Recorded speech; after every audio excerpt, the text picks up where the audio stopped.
Shalom, salam sejahtera bagi Bapak Ibu, Saudara-saudara, anak-anak yang dikasihi oleh Tuhan Yesus Kristus.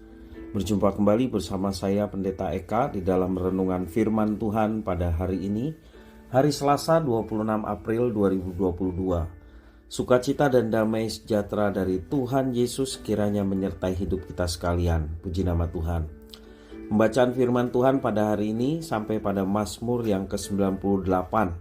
Kiranya firman Tuhan memberkati kita sekalian. Baik, sebelum kita akan merenungkan bagian firman Tuhan hari ini, kita akan berdoa bersama.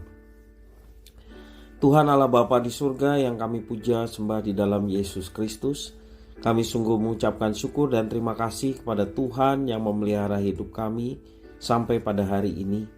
Kami mau terus berdekat dengan Tuhan, karena dekat dengan Tuhan kami tenang dan kami diberikan kekuatan untuk menjalani kehidupan. Juga firman Tuhan yang menopang hidup kami. Kau yang mampukan bukan saja kami memahaminya, Kau juga menolong kami untuk kami dapat terapkan dalam hidup kami. Terima kasih Bapa, terpujilah namamu. Demi nama Tuhan Yesus kami berdoa. Haleluya. Amin. Mazmur 98. Mazmur. Nyanyikanlah nyanyian baru bagi Tuhan, sebab Ia telah melakukan perbuatan-perbuatan yang ajaib. Keselamatan telah dikerjakan kepadanya oleh tangan kanannya, oleh lengannya yang kudus. Tuhan telah memperkenalkan keselamatan yang daripadanya, telah menyatakan keadilannya di depan mata bangsa-bangsa. Ia mengingat kasih setianya dan kesetiaannya terhadap kaum Israel. Segala ujung bumi telah melihat keselamatan yang daripada Allah kita. Bersorak-soraklah bagi Tuhan, hai seluruh bumi. Bergembiralah, bersorak-sorailah dan bermasmurlah. Bermasmurlah bagi Tuhan dengan kecapi dan lagu yang nyaring. Dengan nafiri dan sangkakala yang nyaring, bersorak-soraklah di hadapan Raja, yakni Tuhan. Biarlah gemuruh laut serta isinya, dunia serta yang diam di dalamnya. Biarlah sungai-sungai bertepuk tangan dan gunung-gunung bersorak-sorai bersama-sama di hadapan Tuhan, sebab Ia datang untuk menghakimi bumi. Ia akan menghakimi dunia dengan keadilan dan bangsa-bangsa dengan kebenaran. Bapak Ibu Saudara-saudara yang dikasihi oleh Tuhan, mungkin banyak orang tidak mengerti akan sikap Allah terhadap umat Israel, umat yang dipilihnya. Berulang-ulang orang-orang Israel memberontak dan menyakiti hati Tuhan, namun Tuhan tetap menolong umatnya. Tindakan Tuhan ini terkesan pelin-pelan dan tidak mencerminkan Tuhan yang bermartabat. Lain halnya dengan pemazmur yang percaya bahwa tiada Allah manapun yang lebih besar daripada Allah, yakni Tuhan orang Israel. Ia telah membebaskan umatnya dari pembuangan di Babel, menyatukan kaum sisa yang tercerai-berai dan membawa mereka kembali ke tanah perjanjian. Itu sebabnya pemazmur mengundang bangsanya menaikkan nyanyian baru kepada Tuhan yang telah melakukan perbuatan yang besar atas mereka. Dengan keperkasaannya ia membawa umatnya membangun negeri mereka, dan sekaligus ia mencurahkan murkanya atas bangsa-bangsa yang bergembira di atas penderitaan bangsa pilihan Allah, yakni Israel. Penghukuman Tuhan terhadap bangsa-bangsa menggambarkan Tuhan Allah yang tidak lupa akan ikatan perjanjian dengan leluhur Israel. Tuhan Allah memulihkan nama baik dan derajat bangsa Israel di antara bangsa-bangsa yang ada di sekitarnya.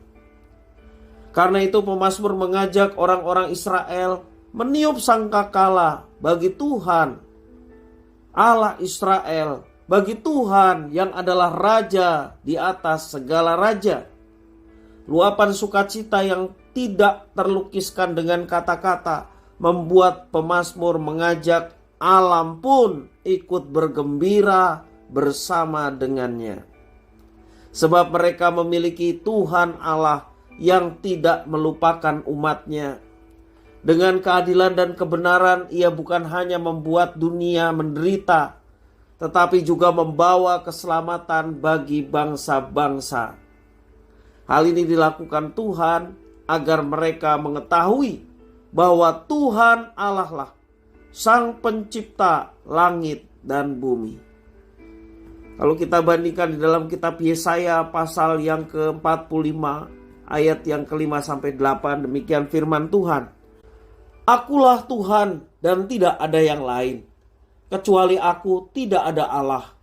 Aku telah mempersenjatai engkau sekalipun engkau tidak mengenal aku. Supaya orang tahu dari terbitnya matahari sampai terbenamnya bahwa tidak ada yang lain di luar aku.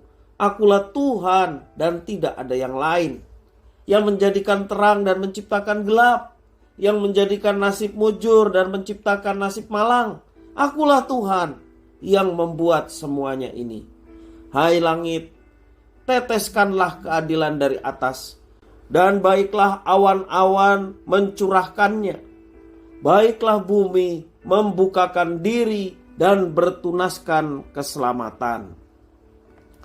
Tuhan Allah itu setia, ia adil dan benar. Ia tidak pernah menyesal dengan orang-orang yang dipilihnya, bangsa yang dipilihnya. Ketika umatnya melakukan kejahatan, ia turun tangan menghukum mereka. Namun ia akan membela umatnya apabila orang lain menzolimi orang-orang yang telah dipilihnya. Bersyukurlah kepada Tuhan. Bersyukurlah kepada Tuhan Yesus Kristus yang menjadikan umat pilihannya. Dengan setia Tuhan mendisiplin, demikian juga dengan setia Dia menolong bahkan menyelamatkan umatnya. Jangan berpaling kepada siapapun. Mari kita melihat Tuhan Allah Sang Pencipta, Tuhan Allah Sang Penebus di dalam Yesus Kristus, sehingga hidup kita penuh dengan kebahagiaan dan hidup kita penuh dengan semangat menjalaninya, karena ada Tuhan menyertai, menopang, dan memastikan kebaikan bagi setiap orang yang setia dan hidup mengasihi Tuhan. Jangan berpaling kepada siapapun, jangan berpaling kepada apapun. Mari kita mengikatkan diri kepada Tuhan, maka hidup kita akan mengalami kebahagiaan. Pujilah namanya yang sedemikian besar perbuatannya bagi kita. Pujilah namanya yang menjamin kebaikan dan keselamatan bagi setiap orang yang setia dan mengasihinya. Kiranya firman Tuhan memberkati kita sekalian. Mari kita berdoa. Tuhan Bapa di surga yang kami sembah di dalam Yesus Kristus, kami sungguh mengucapkan syukur dan terima kasih kepada Tuhan yang memberkati kami dengan firman-Mu. Terima kasih ya Tuhan, Kau menolong kami untuk kami dapat menerapkannya dalam hidup kami. Terpujilah nama-Mu, demi nama Tuhan Yesus Kristus kami sudah berdoa. Haleluya. Amin.